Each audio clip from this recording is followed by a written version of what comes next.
Hi Pat, it's Rebecca. How are you? Has there been any updates yet today?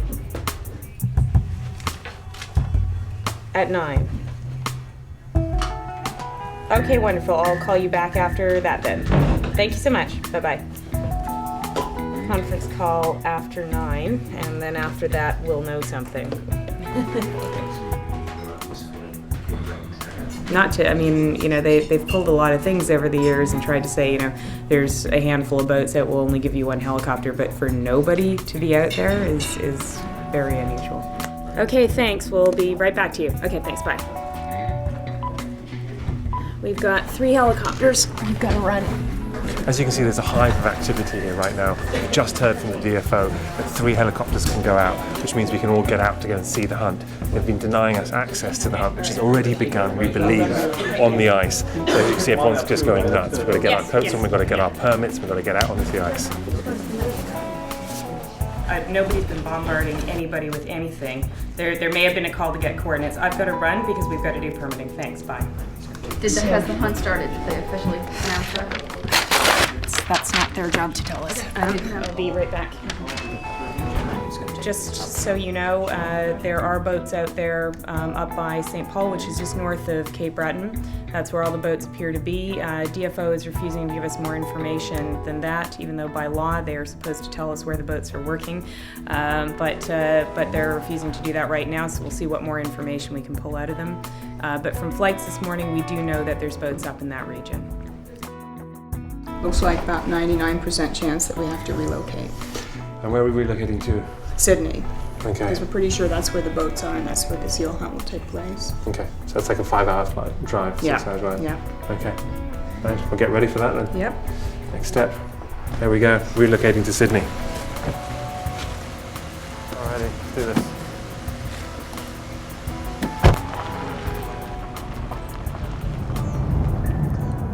Well, right now we're on our way to Sydney, which is a 6-hour drive from PEI, but it'll put us one step closer to the seals. And that's obviously extremely important considering we don't have our permits tomorrow, but apparently they should come through. And even if the weather's bad, we have a Zodiac out there, which means we can get out on the water and get to see the seals from the water. It's so important that we get to document this hunt, no matter what the DFO put in front of us as obstacles.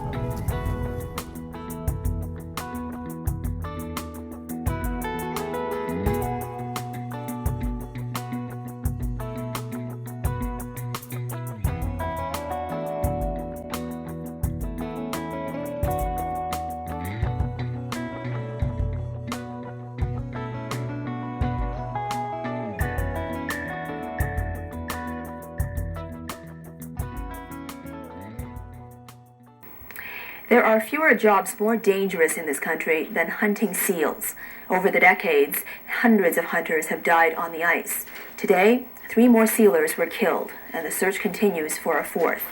Their vessel sank while it was being towed by a Coast Guard icebreaker.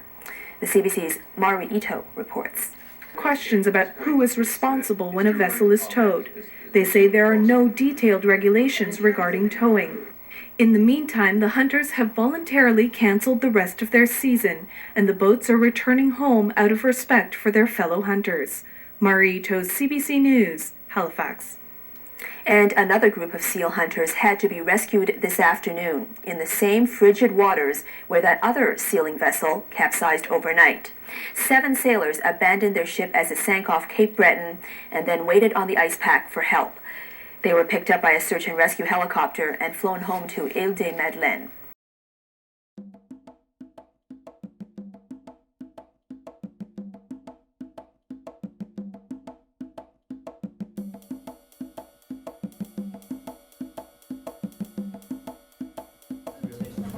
Well, we're here in the war room in Sydney. Of course, we finally arrived after 7 hours of driving last night in possibly the worst weather I've ever driven in my life. Snow coming down like crazy, the roads were totally iced over, there were multiple fatalities on the road, so it was very treacherous. And of course, the international press the HSUS and us, we all travelled over last night. It was about 30 of us to get here.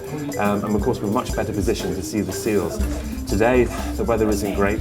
There's been already a boat flipped over in the water and apparently 2 fatalities, 2 sailors down, and they're searching for the others. So that's almost caused the entire hunt to come to an end, just temporarily while they search for these sailors. Of course, that doesn't make us feel very good about going out there either.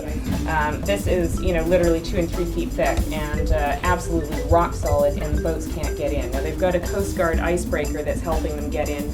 Yesterday, the Coast Guard icebreaker got them into the herd that's up here, and they will be trying to get them in there. Ultimately, the hunters will be in this area, and they will be hunting there, and that will be landable. But over here, we've got only 6/10 coverage of ice in this water, and which means that we've got small pans, broken up pans, and it may be possible to put you down on an ice floe, but it's not going to be one of those situations where you've got 2 kilometers of ice and you're running across to film sealers. You'll be standing on an ice pan floating in the middle of the ocean. That might be useful for getting some interviews and shots, but it won't be filming the hunt from there. The filming of the hunt would have to happen from a helicopter. So it looks like we might actually get out today then. It does, thank goodness.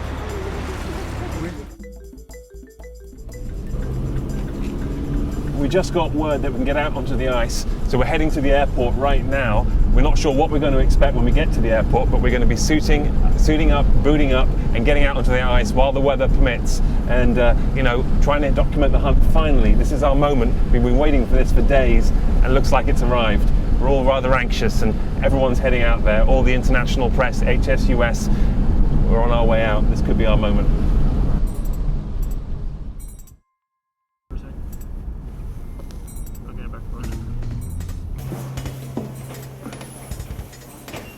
Great. Yes. We have the German press, RTL. So we're being permitted to fly in pretty much every zone right now. So it gives us a sort of open hand to basically go anywhere, see everything, and document this hunt. Hopefully we're going to actually see what's going on. It's not going to be easy. There's a massive sense of anticipation as we all go up to watch this. The past 2 or 3 weeks have been leading up to this moment. All those fantastic photo shoots we've done up on the ice, those beautiful pictures and those beautiful seals and all those memories we have, they've all actually been leading up to this moment, the hunt. And of course the tragedy of the hunt. It's weird to think that we're actually about to go and see it.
On the ice now we're seeing blood everywhere, and obviously just seen a sealing boat, actually active sealing, so we've had a visual.